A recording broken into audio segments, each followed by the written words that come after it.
बोलिए श्री स्वामीनारायण भगवान की जय। श्री हरि कृष्ण महाराज की जय। करारविंदे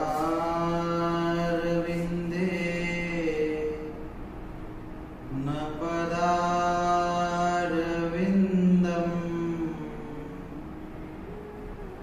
मुखारविंदे विनिवेशयन्तम्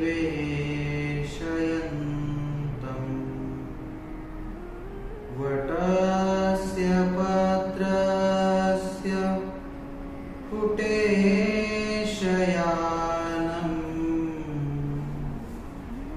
बालं मुकुन्दं मनसा स्मरामि। बालं मुकुन्दं मनसा स्मरामि। इष्टदेव भगवान श्री स्वामीनारायण मंदिरामध्ये विराजमान घनश्याम महाराज, लक्ष्मीनारायण देव, राधाकृष्ण देव आज श्री स्वामीनारायण मंदिर जळगाव द्वारा आयोजित ही 26वी रवी सभामध्ये उपस्थित गुरुवर्य परमपूज्य सद्गुरु स्वामी गोविंद प्रसाद दासजी स्वामी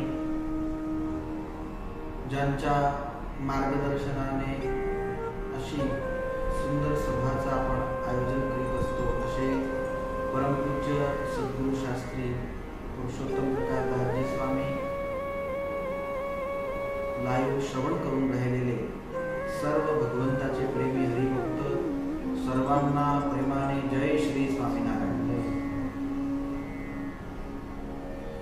आपल्या शास्त्रांमध्ये, ग्रंथांमध्ये, इतिहासामध्ये अनेक अशा गोष्टी लिहिल्या गेल्या आहेत ज्या गोष्टी श्रवण केल्याने आपल्याला अनेक बोध प्राप्त होत असतो।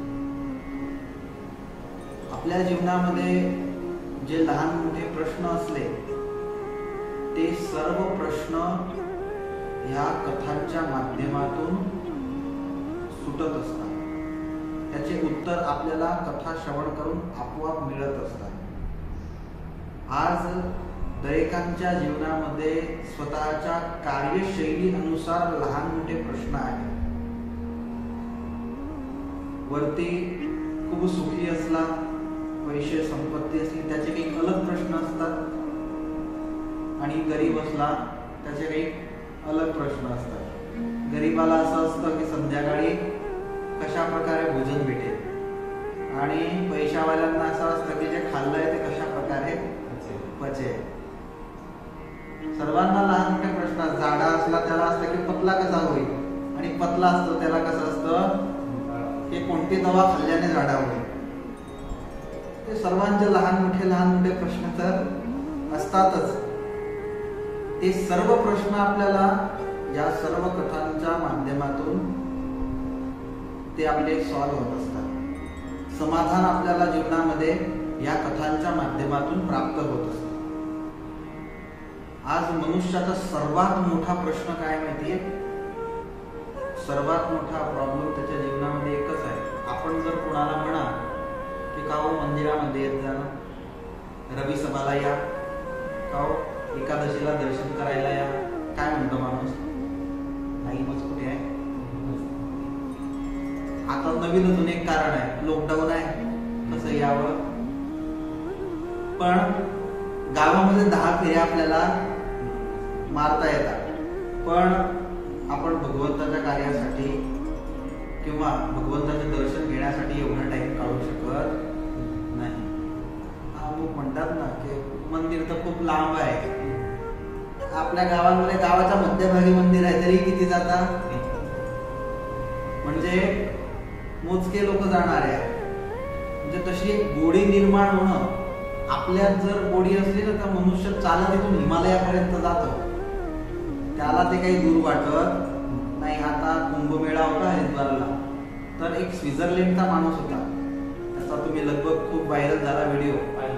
तर त्यांनी स्वित्झर्लंड वरून चालत चालत तो इंडियामध्ये आला आणि त्याने तिथे येऊन असा संकल्प केला की माझी यात्रा थांबायला नको, पुरी भारताचं परिभ्रमण मला करायचं आहे. म्हणजे मनुष्यामध्ये आवड असली तर तो कोणतं पण कार्य करू शकतो. पाय नसले तरी पण माउंट एव्हरेस्ट सर करू शकत असतो. आवड पाहिजे, गोडी असायला पाहिजे. तर टाइम हा काढावा लागतो आणि मोठ्या मोठ्यांकडे टाइम होता, आपल्याकडे काय आहे.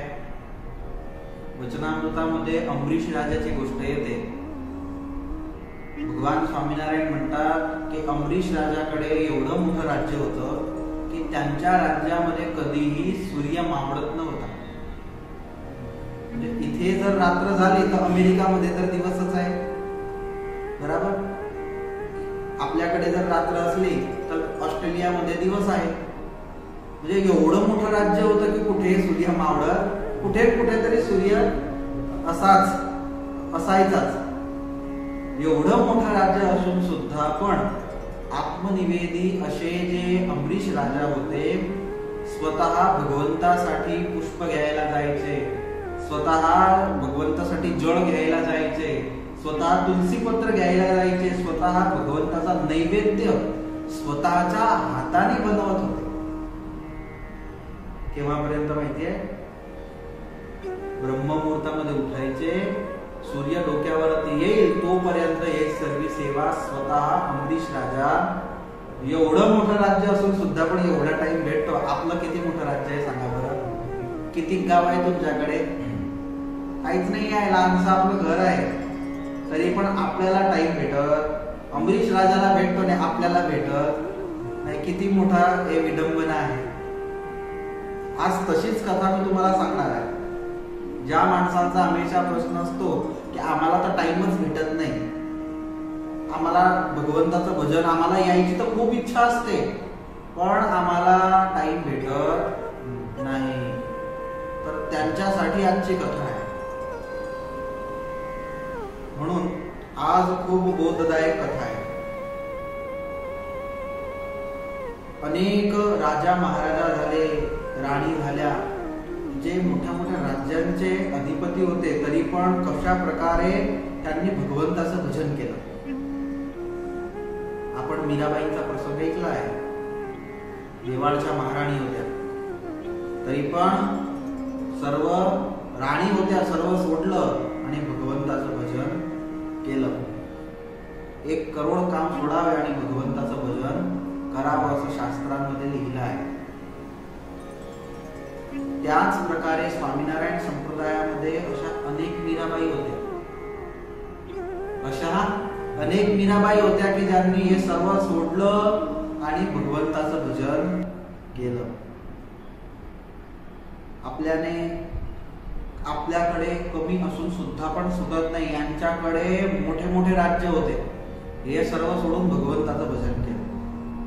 याचा अर्थ असा नाहीये की तुम्ही सर्व सोडून फक्त भगवंताचं भजन करा अथवा मंदिरामध्ये येऊन जा, याचा असा अर्थ नाहीये. पण तुमच्याकडे जे 24 तास आहे, जसे तुम्ही परिवारासाठी संसारासाठी 12 तास काढता दिवसभराचे पूर्ण, आणि भगवंताने 24 तास दिले आहे, 1 तास तरी भगवंतासाठी आपण भक्तीसाठी काढावा, तर आपलं जीवन सार्थक होईल. आणि त्या संदर्भामध्ये आपल्याला खूप सुंदर बोध देणारी एक कथा म्हणजे स्वामीनारायण संप्रदायामध्ये झालेल्या कुशळ कुंवरबाई. त्यांची अनेक कथा आपल्या संप्रदायामध्ये अनेक जागेवरती गान होत असते. आज मी त्यांची कथा तुम्हाला श्रवण करवणार आहे. अद्भुत त्यांच्या जीवनाची कथा आहे. वडताल ज्या प्रांतामध्ये असा हा तो आजूबाजूचा चरोतर प्रांत आहे. जसा आपला खानदेश प्रांत म्हटला जातो, MP मध्ये निमाड आहे, गुजरातमध्ये अनेक प्रांत आहे, आपल्याकडे विदर्भ, मराठवाडा असे जे प्रांत आहे, तसा वडताल जिथे आहे तो जो आजूबाजूचा प्रांत तो चरोतर प्रांत म्हटला जातो, की जिथे भगवान स्वयं अनेक वेळी आले आणि स्वतःचं स्वरूप हरिकृष्ण महाराज ते या चरोतर प्रांतामध्ये वडताल येथे स्थापित केले. म्हणजे खूप पवित्र हा प्रांत आहे. तिथे धर्मज गावामध्ये राजपूत असे केसर सिंग होते. त्यांच्या येथे कुशळकुंवरबाईंचा जन्म झाला. हे राजपूत म्हणजे महाराणा प्रताप यांच्या वंशातले सिसोदिया जो वंश महाराणा प्रताप यांचा होता त्यांच्या वंशातील हे राजपूत होते. आणि त्यांच्या परिवारामध्ये कुशळकुंवरबाई यांचा जन्म झाला. लहानपणापासूनच खूप धार्मिक वृत्तीच्या या कुशळकुंवरबाई होत्या. गुजरातमध्ये अशी म्हण आहे, पुत्रना लक्षण पारणा माथी आणि स्त्रीना लक्षण बारणा माथी. लहानपणापासूनच हा मोठेपणी कसा होणार आहे ते कळून जात असतात.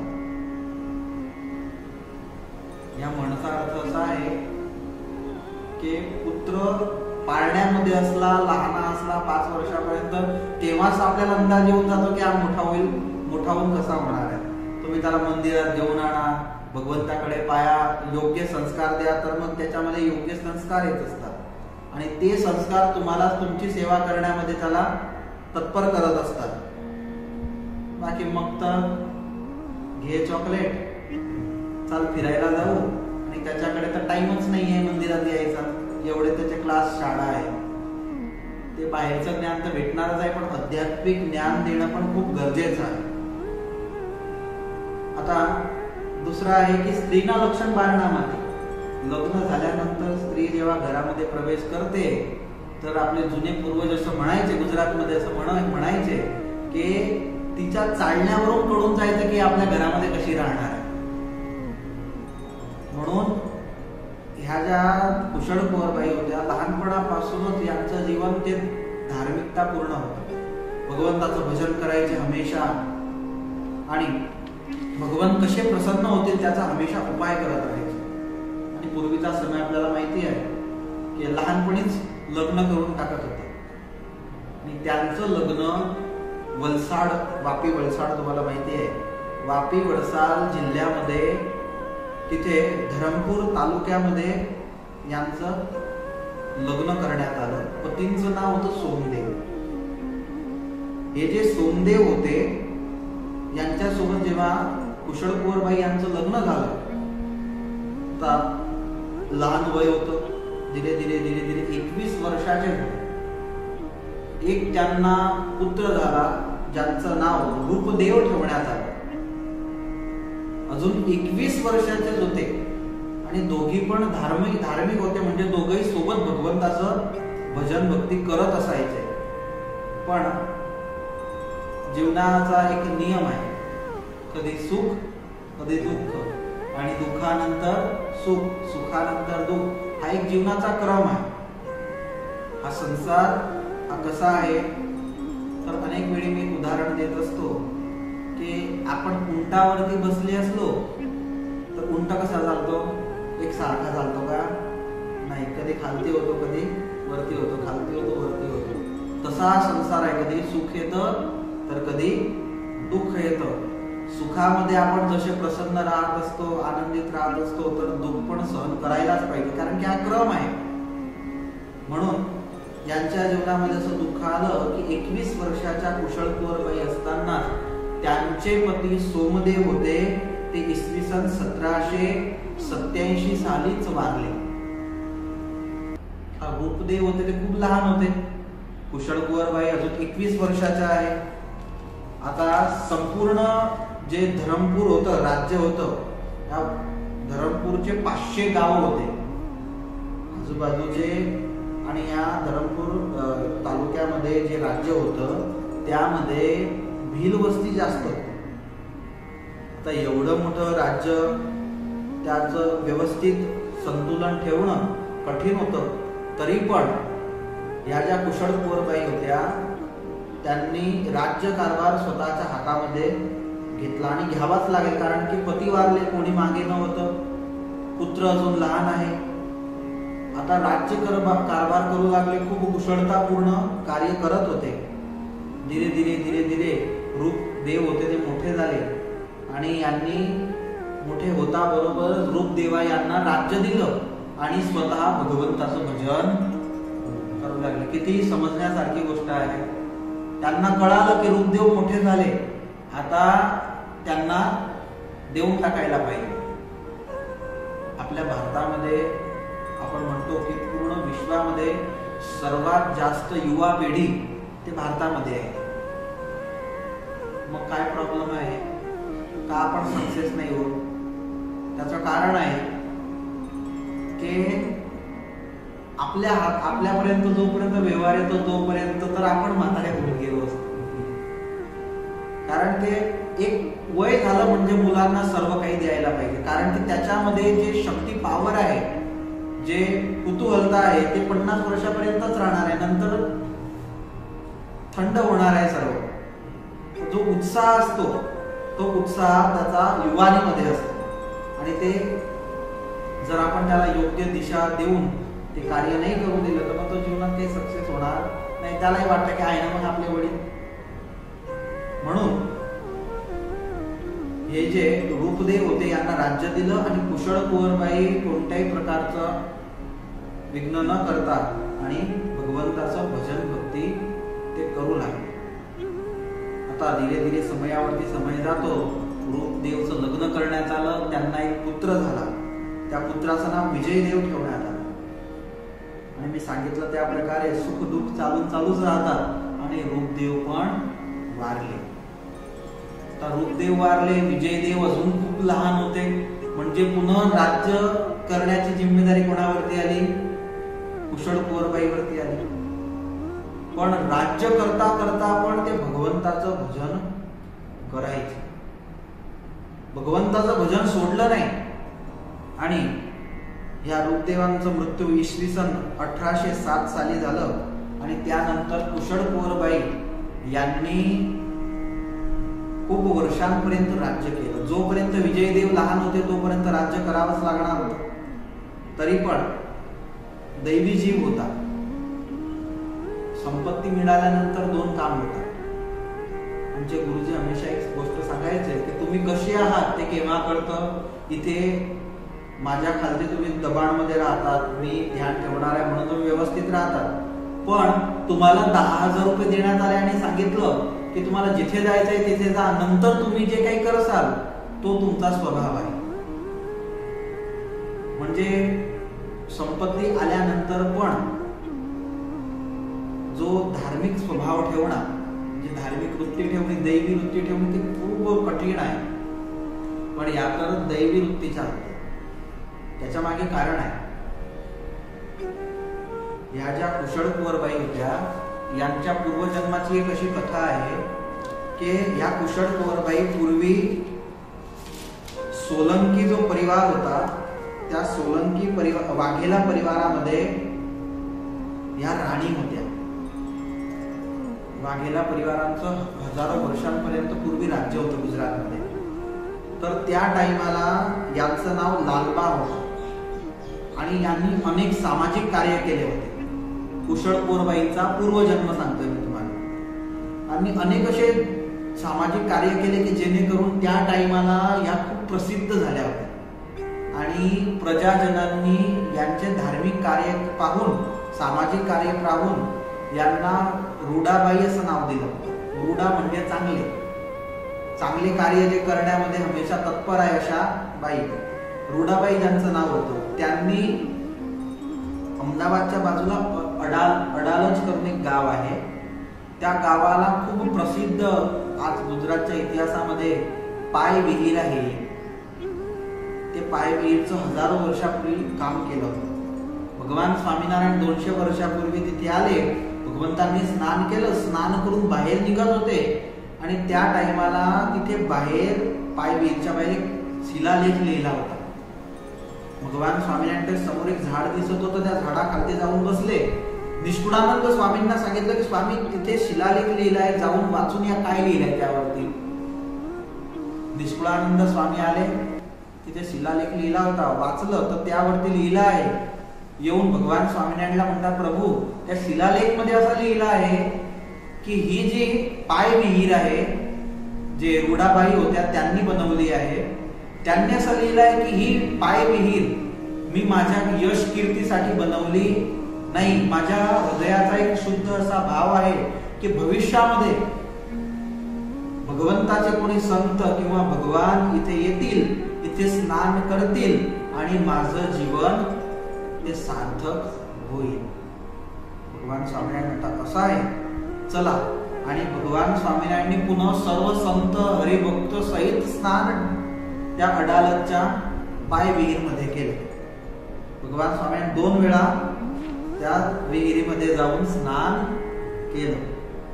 आता पूर्वीच्या जन्मामध्ये ज्यांनी अशी सुंदर विहीर बांधली होती त्यांचं जीवन सार्थक झालं आणि त्या पुण्य प्रतापाने आता यांना धार्मिक वृत्ती आहे ते दिवसेंदिवस यांच्यामध्ये वाढू लागले. आता भगवंतांनी त्या विहीरमध्ये स्नान केलं आणि भगवंतांनी स्नान केलं, संतांनी स्नान केलं म्हणजे यांचं जीवन कृतार्थ झालं. दिवसेंदिवस यांच्यामध्ये विशेष सत्संगाची तृष्णा वाढू लागली. एक धर्मशाळा संन्यासींसाठी बनवली. तिथे संन्यासींना उतारा देऊ लागले आणि त्यांच्याकडे जाऊन सत्संग करू लागले. कुशळ कुंवरबाई दिवसामध्ये त्यांनी एक ब्राह्मण ठेवला होता. त्या ब्राह्मणाकडे दररोज 1 प्रहर पर्यंत भागवतची कथा ऐकायची. श्रीमद भागवतजींची कथा श्रवण करायची. 1 प्रहर म्हणजे 3 तास. 1 प्रहर पर्यंत ते राजकार्य करायचे. म्हणजे 3 तासापर्यंत आता एवढं मोठं राज्य होतं, त्या राज्याचं पूर्ण काम करायचे आणि 1 प्रहर पर्यंत देवपूजा करायची आणि 1 प्रहर पर्यंत स्वतःच्या जीवनाची जी दैहिक क्रिया आहे, आंघोळ करणं, जेवण करणं, ही जी सर्व बाकीची जी क्रिया आहे ते सर्व क्रिया करायचे. असे त्यांचे 12 तास जात होते. नियम कधीही चुकला नाही. दररोज 3 तास भागवतजींची कथा एक ब्राह्मणाकडे श्रवण करायची. एके दिवशी दशमस्कंदाचं श्रवण करता करता रुक्मिणीजी यांची कथा आली आणि त्या रुक्मिणीजी यांच्या कथामध्ये त्यांनी श्रवण केलं की रुक्मिणीजी यांनी भगवंताला प्रसन्न करण्यासाठी एक प्रण घेतला होता की लग्न करेल तर भगवान कृष्ण सोबत, बाकी मरून जाईल. कुशळ कुंवरबाईंनी हा प्रसंग श्रवण केला आणि तेव्हापासून नक्की केलं की आता तर एकच आशा की ह्या देहाने भगवानचे दर्शन करायचे आणि भगवान कसे मिळतील यासाठी संतांचा समागम करणं खूप गरजेचं आहे. म्हणून जास्तीत जास्त आजूबाजूच्या राज्यांमधून सर्व जिथून पण संत येतील त्या सर्व संतांची स्वतःच्या राज्यामध्ये पधरामणी करून आणि सर्व संतांची ते सेवा करू लागले आणि दिवसेंदिवस भगवंताला प्रार्थना करायचे की हे प्रभू, लवकरात लवकर तुम्ही मला दर्शन द्या. लहान बाळ असला, रडत असला म्हणजे त्याची आई आहे, धावत येते आणि त्याला शांत करत असते.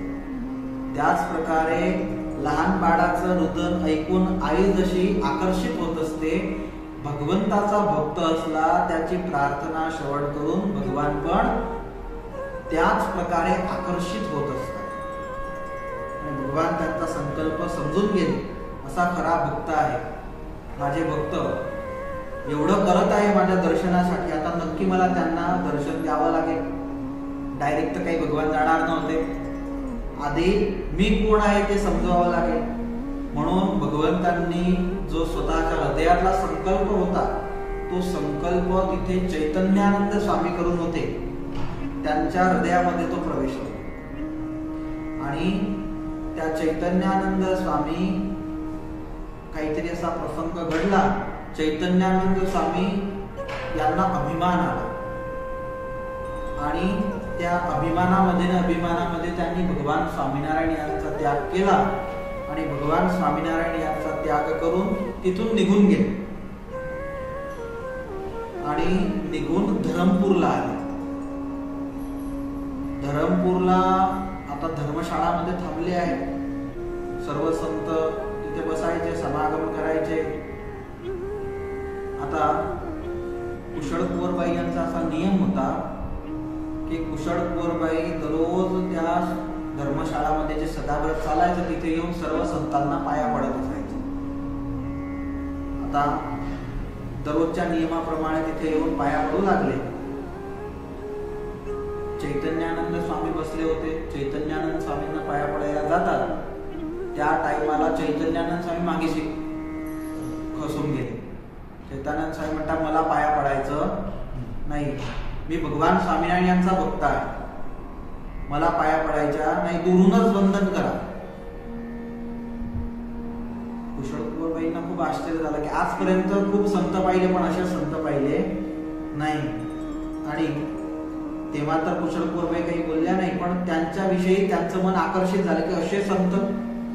आणि नंतर राजमहलामध्ये गेले आणि एक शिपायाकडून चैतन्यानंद स्वामीकडे असा संदेश पाठवला की स्वामींना जाऊन सांगा की तुम्ही तुमचा कोणता संप्रदाय आहे त्याविषयी मला कळवसाल. आणि त्यावेळेला चैतन्यानंद स्वामींनी सांगितलं मी कळवेल खरे, पण मी डायरेक्ट स्त्रीशी बोलणार नाही, मध्ये पडदा ठेवावा लागेल. आणि शिपायांनी राणींना सांगितलं. राणींनी होकार दिला आणि एक पडदा टाकण्यात आला. एक बाजूला पडद्याच्या इकडल्या साईडला दूर कुशळ कुंवरबाई बसल्या आणि चैतन्यानंद स्वामी येऊन बसले. चैतन्यानंद स्वामी सांगू लागले की मी स्वामीनारायण भगवंताचा संत आहे. पांचाळ देशामध्ये गडपूर जे गाव आहे तिथे भगवान स्वामीनारायण आज प्रत्यक्ष विराजमान आहे आणि त्यांचा मी संत आहे. आम्ही स्त्री धनापासून दूर राहतो म्हणून मी तुम्हाला पाया पडू दिल्या नाही. भगवान स्वामीनारायण आज कलियुगामध्ये प्रत्यक्ष भगवान आहे. त्यांचा जो कोणी भक्त असतो त्याचे सर्व भाव भगवान स्वामीनारायण पूर्ण करत असतात आणि अंतकाळी त्याला घेण्यासाठी येत असतात. तर ही गोष्ट जेव्हा कुशळ कुंवरबाईंनी ऐकली खूप आनंद झाला, कारण की हेच पाहिजे होतं. भगवंताचे प्रत्यक्ष दर्शन करायचे होते आणि ते मिळालं. आणि मग तर दररोज चैतन्यानंद स्वामीला बोलवायचे. पडदा असायचा, दूर कुशळ कुंवरबाई बसायच्या, विजय देव पण बसायचे आणि चैतन्यानंद स्वामीच्या मुखातून भगवान स्वामीनारायण यांचा महिमा ऐकायचे. म्हणजे दिवसे निष्ठा वाढू लागली. भगवान स्वामींविषयी विश्वास त्यांना झाला, निष्ठा झाली आणि मग भगवान स्वामींचं भजन करू लागले. आणि जशी जशी कथा श्रवण करू लागले तशी एकच आशा राहिली की आता भगवान स्वामीनारायण यांचे दर्शन करायचे. नंतर तर विजयदेव होते, ते पण खूप धार्मिक होते, मोठे झाले, त्यांना राज्य देण्यात आलं आणि त्यांनी चैतन्यानंद स्वामींना राज्याच्या जे गुरु असतात राजगुरु त्यांच्या गादीवरती चैतन्यानंद स्वामींना बसवलं. दररोज एक हत्तीवरती चैतन्यानंद स्वामी बसायचे. राज्यामध्ये जेवढे पण धार्मिक स्थळ आहे तिथे दर्शन करायला जायचे आणि पुढे पुढे विजयदेव चालायचे. आणि त्यांचं वर्तन, त्यांचं जीवन असं होतं की जेणेकरून नंतर धीरे धीरे ते जे धरमपूर होतं त्याच्यामध्ये सत्संग प्रसरू लागला. आता ही गोष्ट भगवान स्वामीनारायणला गडपूरला कळली आणि सर्व संत पण हरिभक्त पण सांगायचे की आता तर चैतन्यानंद स्वामीची खूप मजा चालू आहे की तिथे हत्तीवरती बसून दररोज सवारी निघते चैतन्यानंद स्वामी यांची. एक दिवशी सभा भरून बसली होती आणि भगवान स्वामीनारायण मुक्तानंद स्वामींना म्हणतात स्वामी चैतन्यानंद स्वामींनी तर खूप जबरदस्त काम केलं. आमची निष्ठा विश्वास पुरा धरमपूर गावाला करवलं.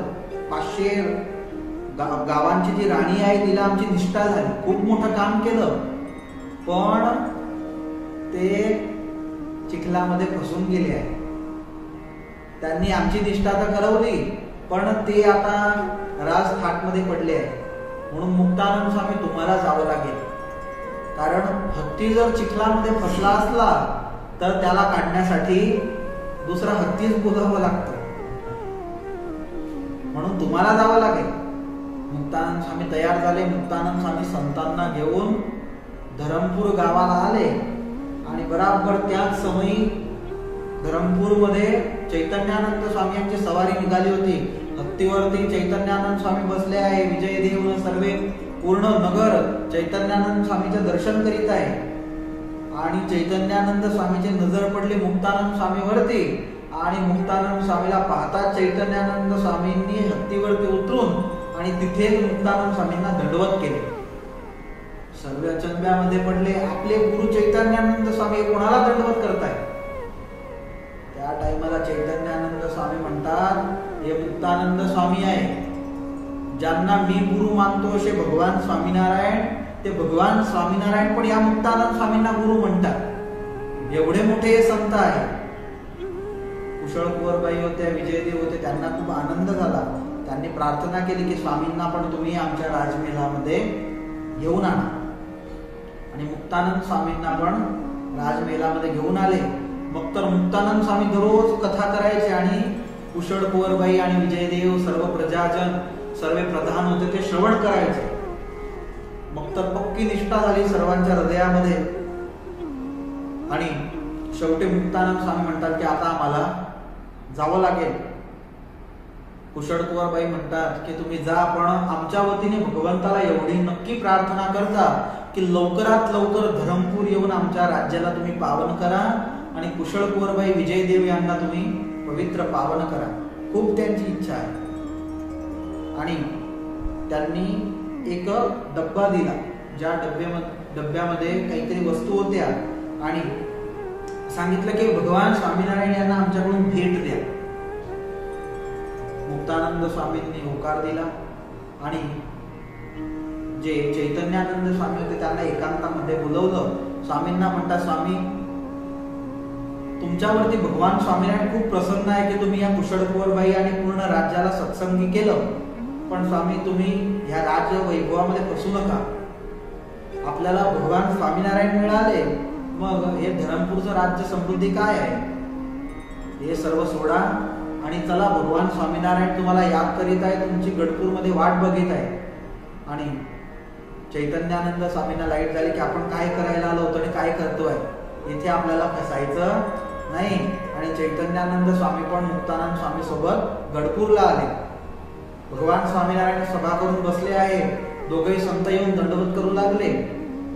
आणि जो कुशळ कुंवरबाई यांचा प्रेम होता, तो प्रेम कसा होता ते सर्व गोष्ट मुक्तानंद स्वामी यांनी भगवान स्वामीनारायणला सांगितले आणि सांगितले की हा डब्बा दिला आहे.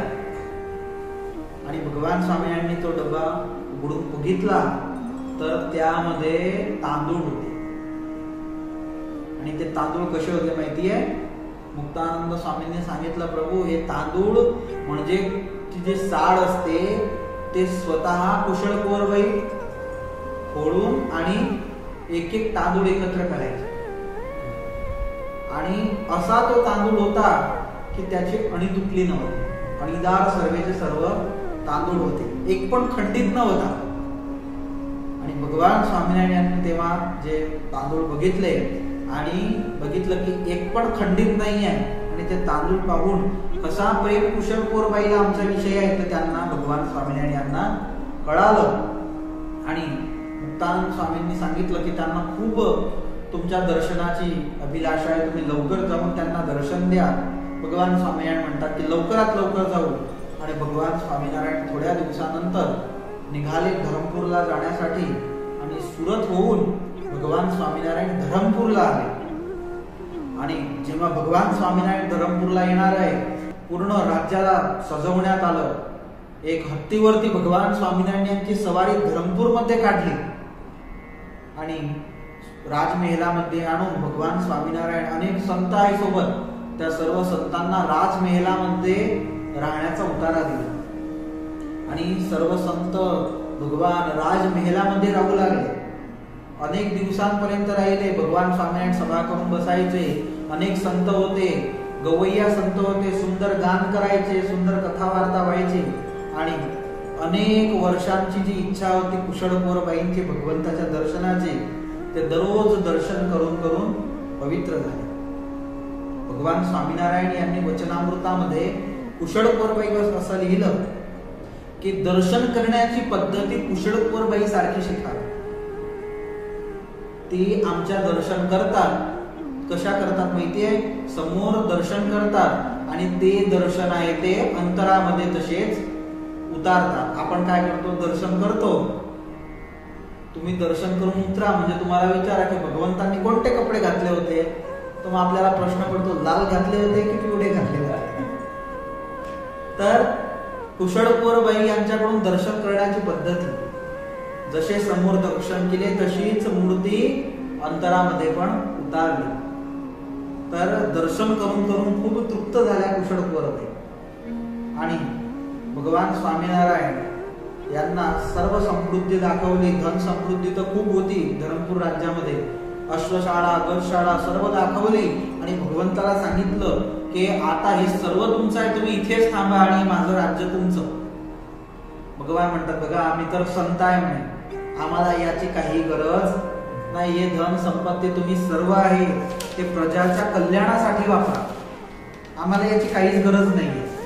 तुम्ही प्रजाची सेवा करा आणि आमचं विशेष भजन करा म्हणजे आम्ही प्रसन्न आहोत. आणि अनेक दिवसांपर्यंत भगवान थांबले. बाजूला वासदा करून राज्य होतं, तिथे रायसिंग करून होते, त्यांना पण सत्संग झाला होता चैतन्यानंद स्वामीच्या कारणाने.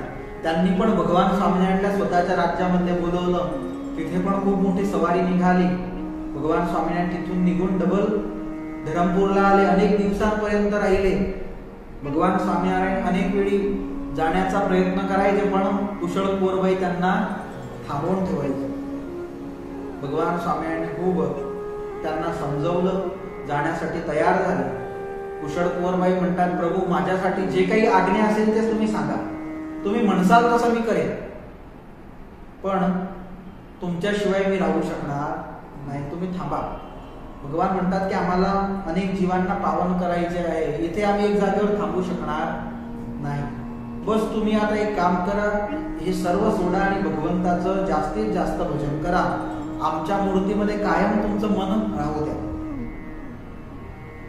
कुशळकुंवरबाई कसं तरी त्यांना समजवलं. कुशळकुंवरबाईंनी त्या टायमाला भगवंताचं पूजन केलं. पूजन करून विजयदेव होते त्यांच्याकडून एक खूप सुंदर मुगट तयार केला आणि तो मुगट भगवान स्वामीनारायण यांना अर्पण केला. एवढा सुंदर तो मुगट होता की तो मुगट आज वडतालला अक्षर भुवन मध्ये ठेवण्यात आलाय. अर्धा वडतालला आहे, अर्धा गडपूरला आहे. खूप सुंदर आहे. आणि भगवान स्वामीनारायण खूप प्रसन्न झाले. भगवान तिथून निघाले. पण मत्स्य असली ते पाणीशिवाय राहू शकते का? आता कुशळकुंवरबाई पण राहू शकत नव्हत्या आणि खूप विरह सहन होऊ शकला नाही त्यांच्याने. आणि दररोज भगवंताला प्रार्थना करायचे आणि भगवंताचं भजन करत करत भगवान स्वामीनारायण ह्या बाजूला गडपूर पोहोचतील आणि ह्या बाजूला कुशळकुंवरबाई होत्या, यांनी देह सोडला. भगवान स्वामीनारायणला समाचार मिळाले. भगवान स्वामीनारायण यांनी गडपूरला खूप मोठी सभा केली आणि त्या सभामध्ये कुशळकुंवरबाई यांच्या गुणांचं गान केलं की अशा या कुशळकुंवरबाई आमच्या भक्त होत्या की ज्यांनी भगवंताचं आमचं खूप भजन केलं आणि आज ते आमच्या अक्षरधामामध्ये गेल्या आहे आणि आमच्या अक्षरधामामध्ये त्या खूप सुखी आहेत. म्हणून जो भगवंताचं भजन करतो तो भगवंताच्या अक्षरधामामध्ये अवश्य जात असतो. तोच सुखी आहे दुनियामध्ये, तोच सुखी आहे जो भगवंताचं भजन करू शकतो. बाकी सर्व दुःखी आहे, कारण की पुरी दुनिया एकच काम करते, खाते पिते आणि झोपते आहे.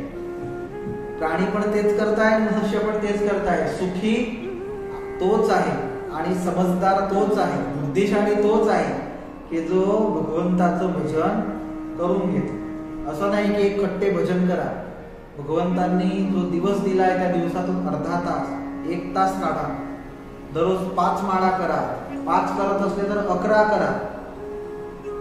लोक म्हणतात लॉकडाऊन बसलाय, खूप त्रास वाटतोय, घरामध्ये त्रास वाटतोय, कंटाळा येतोय, पण असं नाही वाटणार की आपल्याला टाइम भेटत नव्हता, मस्त टाइम भेटलाय, 11 माळा करू, असा विचार येणार नाही. कारण तशी गोडीच नाहीये.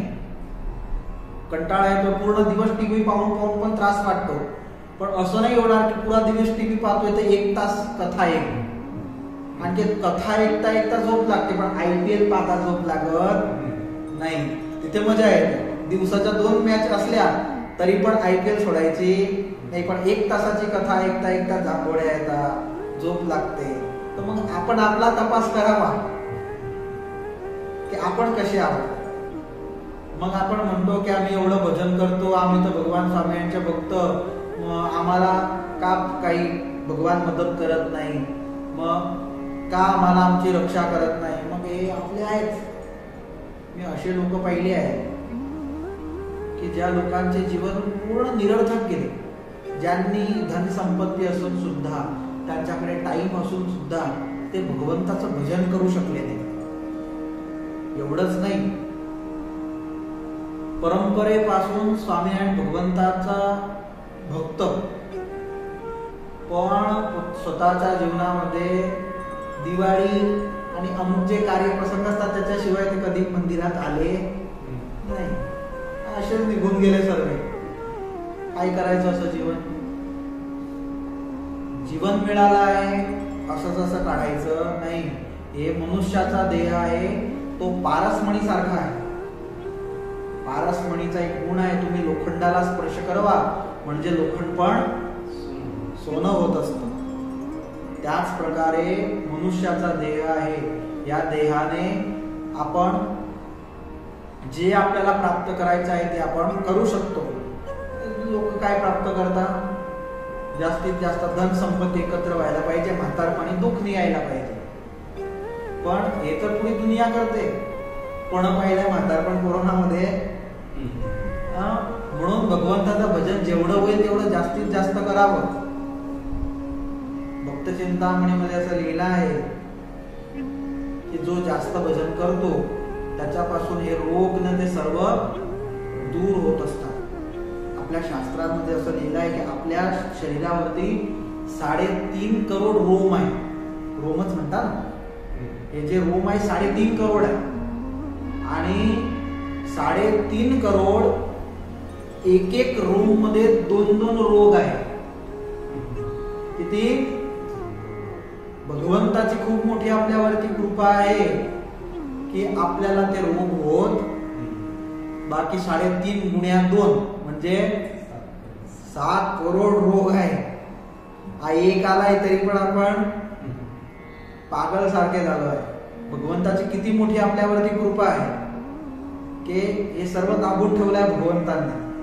म्हणून जो जेवढं भजन करतो ते सर्वांपासून, म्हणून जास्तीत जास्त आपल्याकडे आता समय खूप उत्तम आहे. आपण जास्तीत जास्त भगवंताचं भजन करत राहावं. आणि या कुशळकोरबाई यांच्या जीवनातून शिकावं की 500 गावांचं राज्य होतं तरी पण त्यांना भजन करण्यामध्ये टाइम मिळून जात होता. म्हणून आपण पण टाइम काढून भगवंताचं विशेष भजन करावं आणि संकल्प करावा की दर रवी सभा आपण श्रवण करू. कारण या रवी सभाच्या आणि सत्संगाच्या माध्यमातूनच आपण भगवंताच्या जास्तीत जास्त जवळ पोहोचू. भगवंताच्या चरणी वडताल लक्ष्मीनारायण देव हरिकृष्ण महाराजांच्या चरणी प्रार्थना करतो की तुमचे जीवन हे हमेशा निरोगी राहो. आणि ह्या काळामध्ये जे सर्व जीवात्मा जे अनेक मृतप्राय झाले आहे त्या सर्वांना भगवान स्वतःच्या मूर्तीचं सुख देव अशी भगवंताच्या चरणी प्रार्थना. आणि विशेष तुम्हाला सत्संग करण्याची, भगवंताची भजन करण्याची शक्ती भगवान अर्पण करो अशी भगवंताच्या चरणी प्रार्थना करून आजची ही रवी सभाला आपण पूर्ण करूया. बोलिये श्री स्वामीनारायण भगवान की जय. जय श्री स्वामी.